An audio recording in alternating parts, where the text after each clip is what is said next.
You ever open your banking app, see a big cash balance, and still feel weirdly on edge? Like, you've got, say, 20 or 30 grand sitting there, and instead of relief, your brain goes, what if I mess this up? Here's the uncomfortable twist. Once you've got a solid cushion, the save more cash instinct stops being protective and starts being expensive. The strategy that got you stable can quietly keep you stuck. So we're going to do three things. I'll show you what cash is actually formed, and the specific line where safe turns into stagnant. Then we'll walk through where the extra cash should go so it can grow without you feeling reckless. And finally, I'll give you a simple way to automate it so you don't have to think about it every week. Let's make this real with a quick gut check. If you keep $50,000 in cash while prices rise around 4% a year, that's about $2,000 of buying power gone every year. You didn't spend it. Nobody stole it. It just evaporated quietly. And if that cash sits there for 5 years, you're not being conservative. You're paying a hidden bill for the feeling of control. Look, I get why people do it. Cash feels like oxygen. It's immediate. It's certain.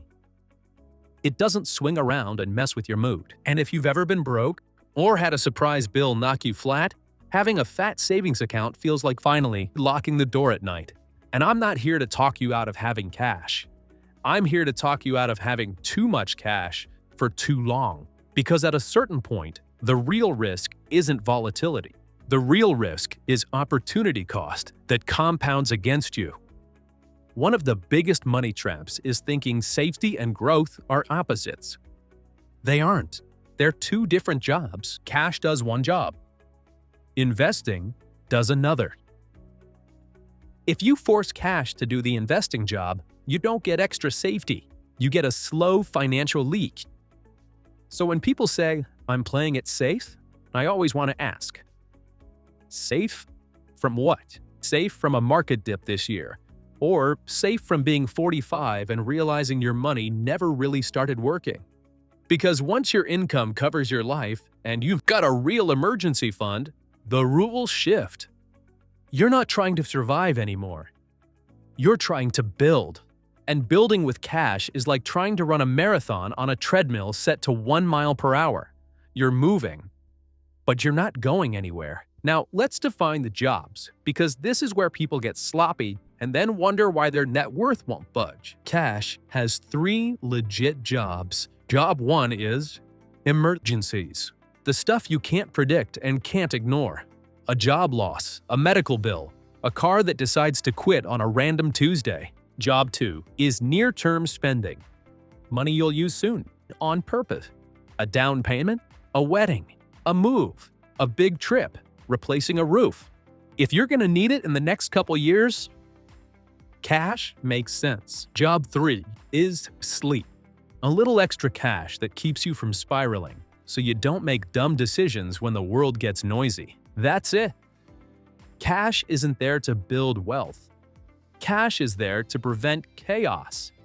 And here's the line most people miss. If you've already covered those 3 jobs, every extra dollar sitting in cash is a dollar you've assigned to doing nothing while time keeps moving. Let's put a clean number on the emergency part, because vague advice like save more is how people end up hoarding. A solid baseline is 3 to 6 months of essential expenses, not your dream lifestyle spending, the boring stuff: housing, food, utilities, insurance, minimum debt payments, transportation. If your essentials are $4,000 a month, that's $12,000 to $24,000. That's the core. If your job's stable, your income's predictable, and you've got family support, you might lean closer to 3 months. If you're self-employed, commission-based, a single-income household, or you've got medical complexity, you might lean closer to 6 months, sometimes a bit more. But notice what I didn't say. I didn't say park $50,000 and call it responsible. I said match the cash to the risk. Here's a common mistake. People count emergency fund as whatever makes me feel calm, and then they keep raising the calm number every time they see a scary headline. That's not an emergency fund. That's an anxiety fund. And it's usually hiding a bigger issue, which is that your plan isn't clear enough to trust. So let's make it clear. Do this week. Write down your essential monthly expenses and multiply it by 4. Not 3, not 6, just 4 as a starting point. That number is your baseline emergency fund target.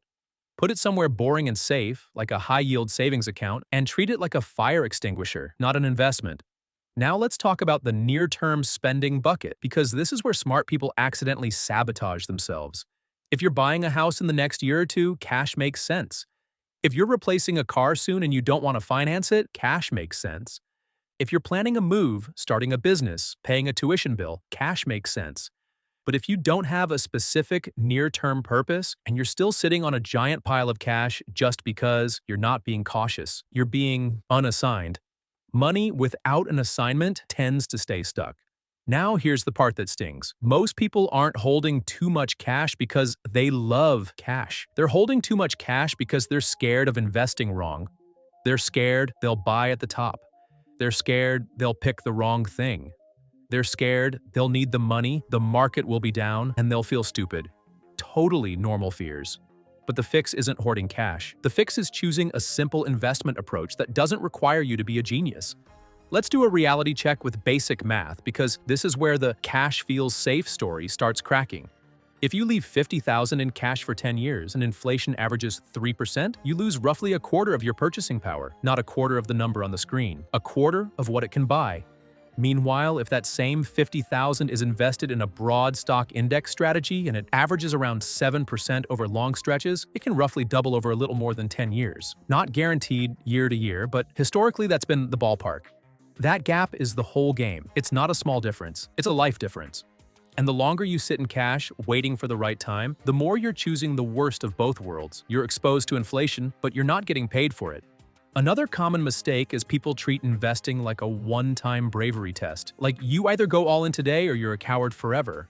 That's not how adults build wealth. Adults build wealth with systems that still work when you're tired, busy, or stressed. Here's a better approach. Split your money into lanes. Lane 1 is your emergency fund, already covered. Lane 2 is planned spending in the next couple years, also cash. Lane 3 is long-term wealth. That money has one job: grow over time. So now the question becomes simple. How much of your current cash pile belongs in Lane 3? If you've got, say, $30,000 in cash and your essential monthly expenses are $4,000, your emergency fund target might be $16,000. If you don't have any big near-term purchases, that means roughly $14,000 is just floating. That floating cash is a candidate for investing. Not because investing is trendy, because your plan says it's surplus. Now, let's make Lane 3 feel less scary. People get spooked because they think investing means picking individual stocks or guessing which company will win. You don't need that. For most people, a simple mix of broad, low-cost index funds is enough. It's diversified by default. You're not betting on one CEO having a good quarter. You're buying the whole messy, productive economy. And if you're thinking, yeah, but what if I invest and it drops right away? That's not a sign you did it wrong. That's just what markets do. Sometimes. Some years the market homes you right in the stomach and it'll feel personal. But here's the thing, you're not investing for next month. You're investing for future you, the version of you that wants options. Quick pause. If this breakdown is helping your money path feel clearer, hit subscribe. I make calm, honest, deep dives like this every week. Let's bring it back to a simple scoreboard, because you shouldn't need a finance degree for this. If your long-term timeline is 10 years or more, you can afford volatility because time is your shock absorber. If your long-term timeline is 5 years or less, you should be more conservative because you don't have time to recover from a bad stretch. If it's somewhere in the middle, you can blend, not because blending is sexy, but because it matches the job. And notice what we're doing here. We're not chasing the highest return possible. We're matching the money to the timeline so you don't panic.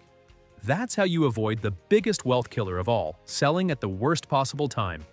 Now, let's talk about the sneaky way cash keeps you poor even when you're doing everything right. It makes you lazy with your next move. When you've got a huge cash pile, it feels like progress. You can point to it, you can screenshot it, you can say, look, I'm responsible. But wealth isn't a photo, wealth is a machine, and cash, past a certain point, isn't a machine. It's a parking lot. If you keep money parked because you're waiting to feel ready, you're basically asking your emotions for permission to build your future. Your emotions are terrible managers, so you want a rule that doesn't require feelings. Here's one that works. Keep your emergency fund at your target, keep near-term goal money in cash, and invest the rest on a schedule. Not a mood, a schedule. And the schedule matters more than the perfect moment. Let's do another quick piece of math that people never do out loud. Say you invest $1,000 a month for 20 years at around 7%. You'll contribute $240,000, but the ending value is way higher than that because the growth stacks on top of growth. Now imagine you sit on that $1,000 a month in cash for 5 years because you're waiting, and then you finally start investing. You didn't just lose 5 years of contributions, you lost 5 years of compounding on every contribution you would have made. That's the part that doesn't come back. It's like trying to grow a tree, but you keep pulling it out of the soil to check if it's working. The better approach is boring on purpose. Now, I want to address a fear that's totally rational. What if I invest and then I need the money? That's why we set the emergency fund first. That's why we separated near-term spending. When those lanes are funded, the long-term lane can actually stay long-term. Most people don't fail because investing didn't work. They fail because they invested money they secretly needed soon, then got forced to sell at the worst time. That's not investing. That's mismatch. So if you've been holding too much cash because you're afraid of being trapped, the solution isn't to keep hoarding. The solution is to give your cash a clear job so your investment money doesn't get yanked around. All right, now let's get more practical because I don't want this to stay abstract. If you're sitting on a cash pile and you want to move it into investments without feeling like you're jumping off a cliff, you've got two main options. You can invest it all at once, or you can spread it out over time, like monthly chunks. Mathematically, investing it sooner tends to win more often because markets go up more than they go down over long periods. But emotionally, spreading it out can keep you consistent, and consistency beats a perfect plan you don't follow. So if you're the kind of person who's going to freak out after one bad week, spreading it out might actually be the smarter move for you, even if it's not optimal on paper. Here's a simple way to do it. Take the surplus cash, the amount above your emergency fund and near-term goals, and decide on a timeline like 6 months or 12 months. Then divide it evenly. If you've got $12,000 to invest and you choose 12 months, that's $1,000 a month. If you choose 6 months, that's $2,000 a month. Either way, you're building the habit of moving money into the long-term lane. And once you start, the biggest win isn't the first deposit, it's that you stop negotiating with yourself.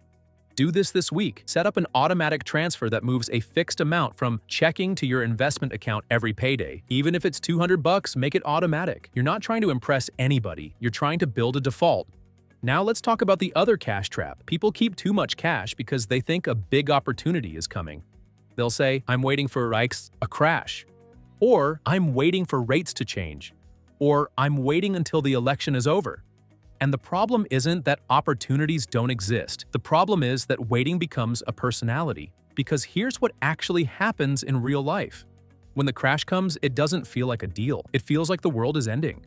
That's why so many people with tons of cash still don't buy when prices are down. Their brain says, see, I was right to wait. And then it says, but what if it keeps dropping? So they wait again. Then the market recovers faster than they expected, and now they feel like they missed it, so they wait for the next dip, and the cycle repeats. That's how cash becomes a cage. A better approach is to have a plan that invests in any weather. If markets are up, you're buying. If markets are down, you're buying. If everybody's screaming, you're buying. You're not trying to be a hero. You're trying to be consistent. This is where people roll their eyes and call it boring. Good. Boring is the point. Boring builds wealth. Drama builds stories you tell your friends about why you're still getting ready. Now let's talk about what too much cash looks like in the real world, because it's not the same for everyone. If you're living on $4,000 a month and you've got $80,000 in cash with no clear near-term goal, that's probably too much. If you're living on $10,000 a month with variable income and you've got $80,000 in cash, that might be just right. The number isn't morale, the number is functional. So here's a quick self-test. If you lost your job tomorrow, how many months could you cover essentials with your emergency fund? If the answer is more than 6 months, ask yourself why. If it's because I'm scared, okay, that's honest. Then ask what would actually reduce the fear, more cash or a clearer plan? For most people, it's the plan, because fear doesn't disappear when you hit a bigger number. Fear disappears when you trust your process. Now let's hit the second big reason cash keeps you poor. It messes with your identity. When you keep too much cash, you keep living like a person who's one mistake away from disaster. So you stay small, you don't invest, you don't negotiate your salary, you don't apply for that better job, you don't take the class that could raise your income, you don't start the side thing that could become real. Because you're clinging to the pile as proof you're safe. But safety doesn't come from a pile. Safety comes from flexibility. Flexibility comes from a funded emergency plan, low toxic debt, and an income you can grow. If you've got those, you don't need a massive cash hoard, you need a machine. So let's build the machine in a way that doesn't make you feel reckless. Your emergency fund sits in high-yield savings. Your short-term goals sit in cash too because you've got a timeline. Your long-term investing goes into diversified, low-cost funds, and it happens on autopilot. And if you want to add an extra layer of calm, you can keep a small buffer in checking so you don't bounce payments. That's it. Now, let's talk about the part nobody likes to hear. You can't outsave a low income forever. If you're holding extra cash because investing feels complicated, fine, we can fix the investing. But if you're holding extra cash because deep down you don't trust your income, that's a different lever.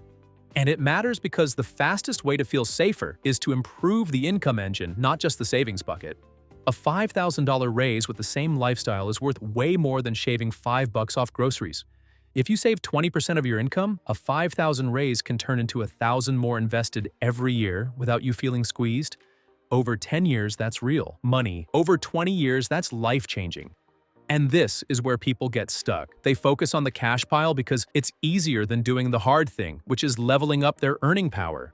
So here's a simple decision tree. If you've got high-interest debt, like credit cards at 20%, paying that off beats investing almost every time. That's not about being conservative. That's about math. If you've got no high-interest debt and your emergency fund is funded, then investing the surplus is usually the correct next move. If you're already investing consistently and you've still got a big surplus sitting in cash, that's when you should look at income growth because you've proven you can handle the basics. Now, I want to give you one more common mistake that keeps people in cash forever. They think they need to understand everything before they start. They want to read 10 books. They want to watch 100 videos. They want to know every account type and every tax rule. And that's how they end up with the same bank balance 5 years later, just with more tabs open. You don't need perfect knowledge. You need a simple default. Most of the win comes from time in the market, not brainpower in the market. So your goal is to pick a reasonable setup and then stick with it long enough for compounding to matter. Compounding's weird because it feels slow until it doesn't. At $10,000 invested, a 7% year is $700. Nice, but it doesn't change your life. At $100,000 invested, a 7% year is $7,000. Now it starts feeling like a bonus paycheck. At $500,000 invested, a 7% year is $35,000. That's rent. That's a car. That's options. That's why keeping too much cash keeps you poor. It delays the point where your money starts showing up like a worker. And it's not just growth, it's also behavior. When investments grow, you start making better choices because you see progress. You get momentum. You feel less desperate. When your cash sits there and doesn't move, it feeds the feeling that you're doing everything and nothing's changing. Now, let's make this insanely practical with one clean example.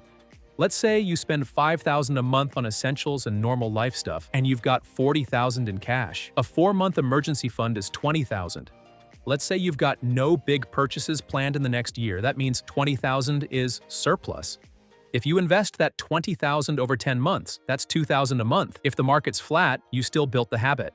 If the market's down, you bought at lower prices. If the market's up, you got in earlier than you would have if you waited. All three outcomes are fine because the win is that you stopped freezing. And to make sure you don't backslide, you decide on a permanent, monthly amount after that, even if it's smaller, like $500 a month, something that keeps the machine running. Now, what about interest rates on savings accounts? People love bringing this up, like it changes everything. Yes, earning 4 or 5% in a high-yield account is better than earning basically nothing. But if inflation's around 3% and taxes take a bite, your real return is still not amazing. Savings interest is nice for your emergency fund. It's not a replacement for long-term investing if your timeline's long. Cash can be a great shield. It's a terrible engine. Now, let's talk about the emotional part again. Because money isn't just math. If you grew up around instability, cash feels like love. It feels like control. It feels like nobody can take it from you. So I'm not going to shame you for wanting it. I'm just going to tell you the truth. Too much cash past your real needs is you paying for comfort with your future, and you don't have to do that. You can keep the comfort and build the future at the same time by giving every dollar a job. So here's the clean setup I'd use if I were you. Emergency fund, 4 months of essentials in a high-yield savings account. Near-term goals, cash, separated, labeled, not mixed with your emergency money. Long-term, automated investing into diversified, low-cost funds tied to your payday. Everything else, live your life without constantly checking your balances like a scoreboard. Now, if you're thinking, okay, but how do I know I won't need more cash? You'll always be able to invent a reason. That's why the plan has to be written down, because if it's just in your head, fear rewrites it whenever it wants. Do this week. Open your Notes app and write a one-paragraph money policy for yourself. Literally, my emergency fund is X. My short-term goal cash is Y. Everything above that gets invested monthly. Then set a reminder to reread it once a month. You're not doing this to be dramatic. You're doing it so you don't negotiate with panic later. Now let's land this. Keeping too much cash keeps you poor because it feels like progress, while it quietly loses ground to inflation. It keeps you waiting for a perfect moment that never feels safe when it actually arrives. And it delays the compounding that turns your money from a pile into a machine. You don't need to be reckless. You don't need to gamble. You don't need to predict anything. You just need to separate cash that protects your life from money that's supposed to grow your life. Once you do that, you stop living like you're one surprise away from disaster, and you start building like someone who's got a future to fund. Set the emergency fund target, park it somewhere safe, and stop feeding it forever. Define your near